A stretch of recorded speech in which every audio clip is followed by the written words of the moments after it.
Di dalam gua itu ada lubang. Tak tahu entah apa yang ada di dalam lubang. Maka Abu Bakar Siddiq duduk untuk menyumbat lubang. Lubang di tepi gua, dia duduk di situ. Kaki dia luruskan ke depan, dia pun duduk. Datanglah Nabi Muhammad SAW bersandar ke kaki, ke paha Abu Bakar. Tertidur Nabi. Manakala Nabi tertidur malam itu, malam Jumat di Jabal Sur itu, menetes air dari atas. Jatuh tepat di pipi Nabi. Tepat. Terjaga Nabi dari tidurnya. Nabi tanya Abu Bakar, air apa ini Abu Bakar? Tak mungkin embun sebab gunung panas. Apa nih Abu Bakar? Kata Abu Bakar Siddiq, air mataku ya Rasulullah. Kenapa engkau menangis? Rupanya ada binatang berbisa dari lubang yang dia duduk itu menyengat kaki dia. Kaki dia dapat dia tahan, tapi ada satu yang tak boleh dia tahan. Apa itu? Air matanya tak dapat dia tahan, menetes.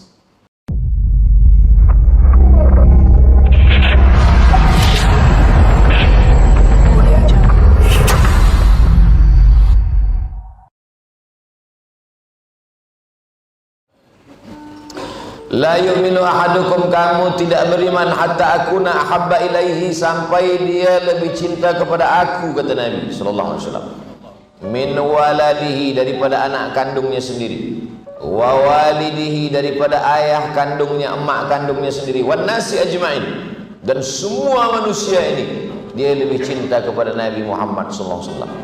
Barulah iman dia diakui. Orang yang mati tidak membawa iman, habita amaluhu, gugur semua amalnya, tak dihitung kira, tak dianggap sebagai hamba di hadapan Allah. Dan kita subuh ini sudah mengaku sebagai umat dia. At-tahiyatul mubarakatuh salawatut thayyibatu lillah, assalamu alayka ayuhan nabi wa rahmatullahi wa barakatuh, assalamu alayna wa ala ibadillahi salihin. Kita ulang syahadat, asyhadu an la ilaha illallah wa asyhadu anna muhammadar rasulullah.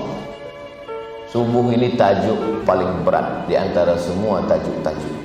Tajuknya intinya tentang cinta kepada Nabi. Mari mencintai Nabi Muhammad SAW. Saya takut nanti bila di padang mahsyar ditanya oleh Allah, hai Abdul Somad, dulu engkau sampaikan tajuk tazkirah subuh, kuliah subuh tentang cinta kepada Nabi. Sampaikah engkau kepada cinta itu? Aku hanya menceritakan yang pernah aku dengar, yang pernah aku baca, yang pernah aku tahu tentang riwayat sahabat-sahabat Nabi yang mencintai Nabi Muhammad. Mudah-mudahan kita semua ikut seperti sahabat-sahabat itu, bukan seperti Abdul Somad yang cintanya belum lagi sampai seperti cinta Qais kepada Laila, seperti cinta peminum kopi tentang manis sedapnya kopi. Tapi kita hanya bercerita tentang cinta sahabat Nabi. Kita cerita tentang sahabat Nabi supaya kita mengikut jejak langkah tapak kaki sahabat Nabi yang mereka itu disebut radhiyallahu anhu. Al-Khalifatul Awal Abu Bakrin Siddiq, kata Bilal, disambut oleh jamaah radhiyallahu anhu. Tadi manakala nama saya dipanggil, mari kita dengarkan tazkirah oleh Profesor Dr. Abdul Somad. Tak ada satu pun menyebut radhiyallahu anhu. Tak ada. Sebab dia belum tentu diridhai Allah. Tapi sahabat Nabi, apa kata Allah dalam Al-Quran? As-sabiquna al-awwaluna minal muhajirin wal ansar. Mereka sahabat-sahabat Nabi yang dulu masuk Islam dari kalangan muhajirin dan ansar. Bagaimana mereka itu? Radhiyallahu anhum wa radu an. Mereka itu diridhai Allah Subhanahu wa ta'ala. Yang pertama, Abu Bakrin Siddiq. Kenapa Ustaz awali dari Abu Bakar Siddiq? Kerana Nabi meminta dia jadi imam masa Nabi sakit. Nabi sakit, tak boleh jadi imam. Nabi minta, Abu Bakar, kau jadi imam. Itulah mengapa Abu Bakar yang dilantik sebagai khalifah setelah Rasulullah wafat. Sebab makna imamatun sughra, imam kecil, imam sembahyang.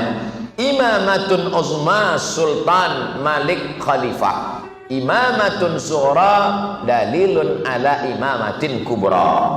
Disuruh menjadi imam kecil, imam sembahyang, menunjukkan bukti bahwa itu tanda seolah-olah seakan-akan Nabi mengatakan selepas aku wafat nanti penggantiku adalah Sayyidina Abu Bakar Siddiq radhiyallahu anhu. Bagaimana cinta Abu Bakar kepada Nabi Muhammad SAW? Malam Jumat, hari Kamis pagi, berkumpullah semua pemuka kepala suku Quraisy.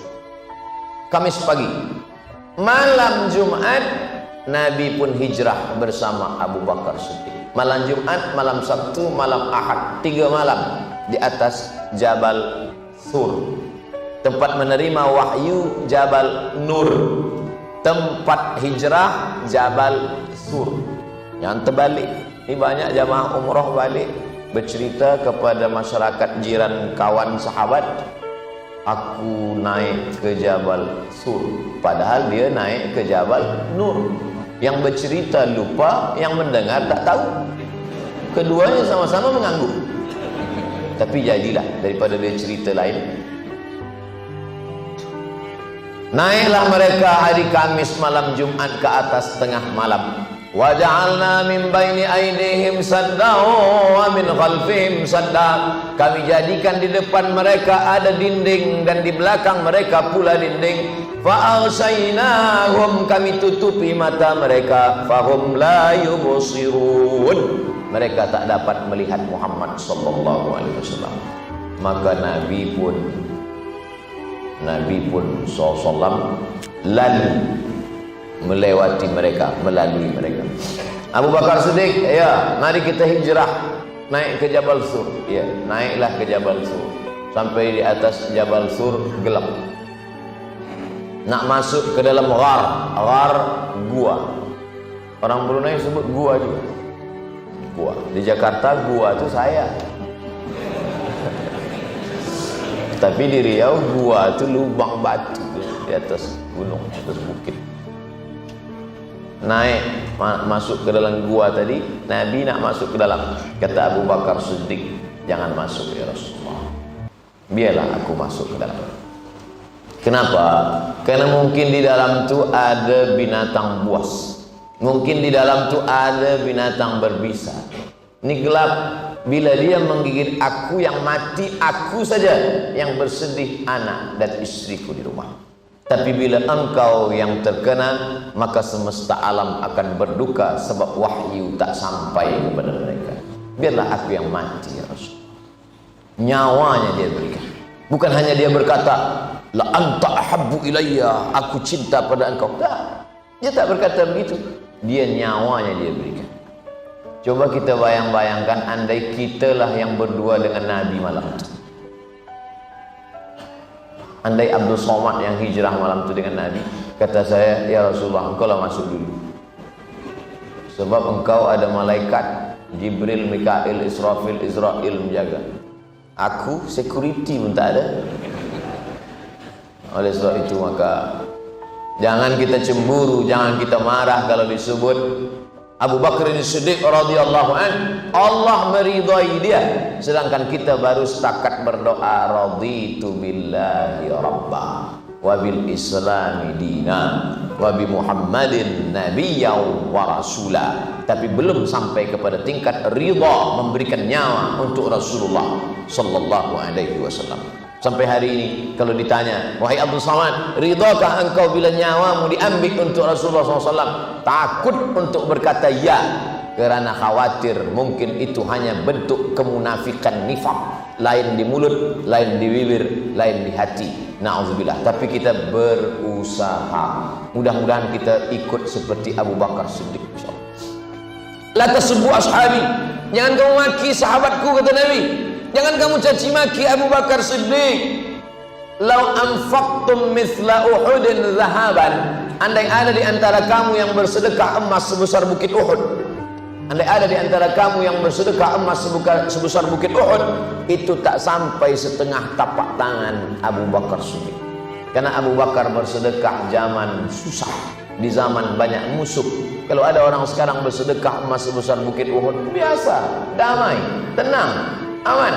Tapi pada zaman itu nyawa menjadi taruhan.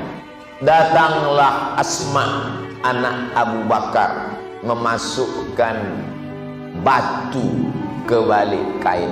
Ini batu dia masukkan ke balik kain. Waktu itu datuk dia namanya Abu Quhafah, ayah Abu Bakar. Abu Bakar itu punya ayah namanya Abu Quhafah, tidak beriman, belum masuk Islam. Datanglah Abu Quhafah bertanya kepada cucunya Asma, Asma, ya, mana emas-emas bapak kamu yang dia simpan selama ini? Datang Asma, dia ambil batu, dia masukkan ke kain, dia tunjuk. Datuk, ini coba pegang. Abu Quhafah pun memegang. Oh, masih ada lagi. Abu Quhafah tu buta, tak boleh menengok, dia pegang. Oh, masih ada lagi. Padahal batu di dalam. Boleh membohongi orang kafir, sebab dia musuh Islam. As-siyasah khid'ah, al-harbu khid'ah. Perang itu adalah tipu muslihat. Tapi ini berlaku pada perang saja. Jangan tipu nanti ada orang minta sedekah, ambillah emasnya. Oh, banyak juga katanya, batu. Nauzubillah. Ini cerita ini ketika sedang perang. Ini perang bersama musyrik, penyembah Lata, Uzza, Manat, Hubal. Walaupun akhirnya Abu Quhafah itu masuk Islam. Ujung-ujungnya tahun ke-8 Abu Quhafah itu masuk Islam juga. Datang Nabi Muhammad SAW tahun ke-8 hijrah ke kota Makkah. Kata Abu Bakar Siddiq, aku bawa ayahku Abu Quhafah menjumpai engkau ya Rasulullah. Kata Nabi, tidak, biarlah aku yang datang menjumpai Abu Quhafah. Tengoklah adab Nabi kepada sahabatnya. Andai kita punya kawan, ayah kawan kita itu kafir, musuh kita, selepas kita menang membawa 10.000 pasukan, lalu kemudian kawan kita itu berkata, Abdul Somad, aku bawakan ayahku jumpa engkau. Bawa ayah kau sini. Dialah yang dulu selalu mengejek-ejek aku kan. Tapi Nabi tak begitu. Apa kata Nabi? Biarlah aku menjumpai Abu Quhafah. Abu Quhafah itu masa itu sudah tua sekali. Rambut dia putih semua, janggut ngisai dia, jambang dia putih semua. Maka kata Nabi SAW, khaliful Yahud, bezakan diri kamu dengan orang Yahudi. Maka disuruh mencelup. Brunei mencelup juga. Dicelup pakai daun inai, supaya itulah maka rambut. Kalau kita pergi umrah, pergi haji, masa kita tawaf, subhanallah walhamdulillah wala ilaha illallah wallahu akbar, nampaklah orang masa tawaf itu ini color brown, nampak apa ni, ini apa orang tua ni mencelup. Ini baik, sebab diajarkan oleh Nabi untuk membezakan dengan orang Yahudi. Ayah dia tinggalkan. Ayah dia namanya Abu Quhafah, sudah tua, dia tinggalkan karena dia lebih cinta kepada Nabi SAW.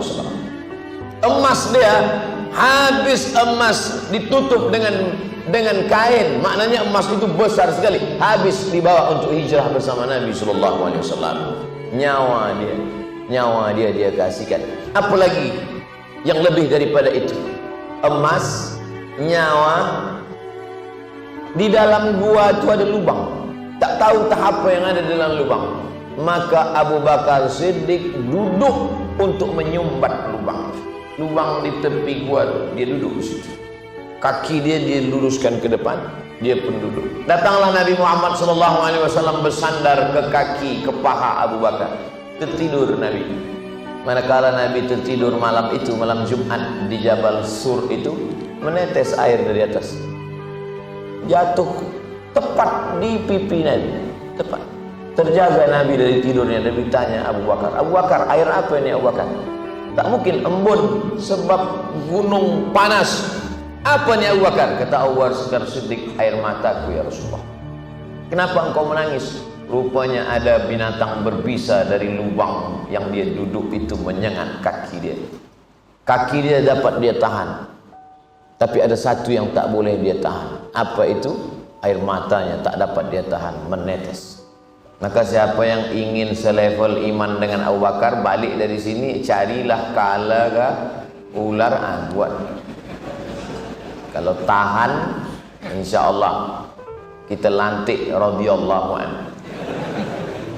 Tapi kalau belum, maka jangan pernah memaki Abu Bakar Siddiq. Adakah golongan yang mencaci maki Abu Bakar Siddiq di zaman sekarang ini? Ada. Apa nama golongannya? Syiah. Syiah mencaci maki Abu Bakar. Bahkan setiap pagi dia angkat tangan, Allahumma al'an sonamai Quraisy. Ya Allah, laknatlah dua berhala Quraisy.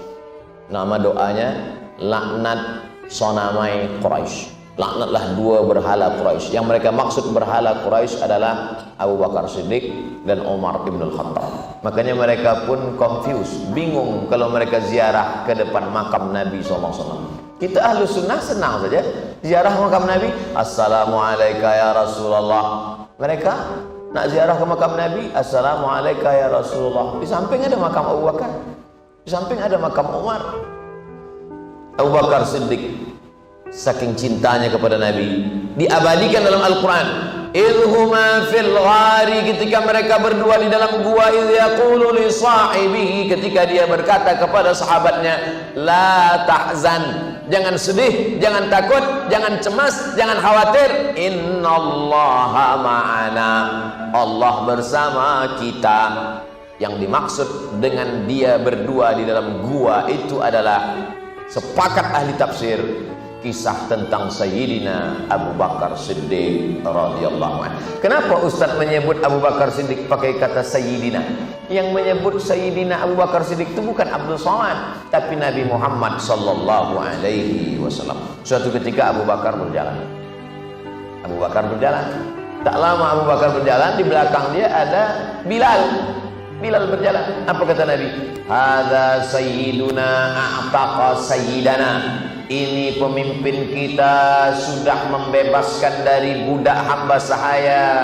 A'taqa sayyidana. Maka kita pun menyebut Sayyidina Abu Bakar Siddiq, Sayyidina Bilal bin Rabah. Itu dalil kalau ada orang menyebut Sayyidina Abu Bakar, Sayyidina Umar, Sayyidina Utsman, Sayyidina Ali, Sayyidina Bilal, Sayyidina Abdullah bin Abbas, karena Nabi yang menyebut hadza sayyiduna a'taqa sayyidana. Ini Sayyidina Abu Bakar yang membebaskan Sayyidina Bilal. Kita mengakui mereka sebagai pemimpin karena akhlak dan cinta mereka. Kita ini semua insya Allah dapat berkurban nyawa, hati, darah, tulang, seperti kurbannya Abu Bakar Siddiq kepada Nabi Muhammad sallallahu alaihi wasallam. Puncaknya adalah anak gadisnya bernama Aisyah. Gadis bahasa Arabnya Bikr atau Bakr. Maka nama dia Abdul Ka'bah. Nama original, nama asli dia Abdul Ka'bah. Tak boleh mengasih nama Abdul ujungnya makhluk. Abdul Ka'bah tak boleh. Mesti Abdullah, Abdurrahman, Abdurrahim, Abdul Somad. Abdul Ka'bah tak boleh, syirik. Abdul hamba, Ka'bah hamba Ka'bah tak boleh. Abdul Husain tak boleh. Mesti Abdullah, hamba Allah. Maka dirubahlah namanya dari Abdul Ka'bah menjadi Abdullah. Anak gadis dia menikah dengan Nabi. Orang kalau menghormati orang lain tak dipanggil nama. Kalau kita menyebut tak panggil nama. Yang besar dihimbau gelar, yang kecil disebut nama. Orang-orang besar dihimbau gelarnya. Maka dipanggillah dia Abu Bakar, ayah gadis, karena salah satu dari istri Nabi yang gadis hanyalah anak dia. Itulah dia Sayyidatuna Aisyah radhiyallahu anha. Khudhu nisfa dinakum min Humairah. Ambil setengah agama kamu dari Humairah, dari Aisyah. Macam mana mengambil setengah agama dari Aisyah? Dari mana kita tahu hadis tentang maaf beribu maaf mandi junub kalau bukan dari hadis riwayat Aisyah? Dari mana kita tahu hadis tentang Nabi berwudu kalau bukan hadis riwayat Aisyah? Dari mana kita tahu tentang tidur Nabi kalau bukan? Maka setengah agama ini diambil dari Sayyidatuna Aisyah radhiyallahu anha. Itu yang pertama, Abu Bakar Siddiq. Yang kedua, Allahu Allahu Allah.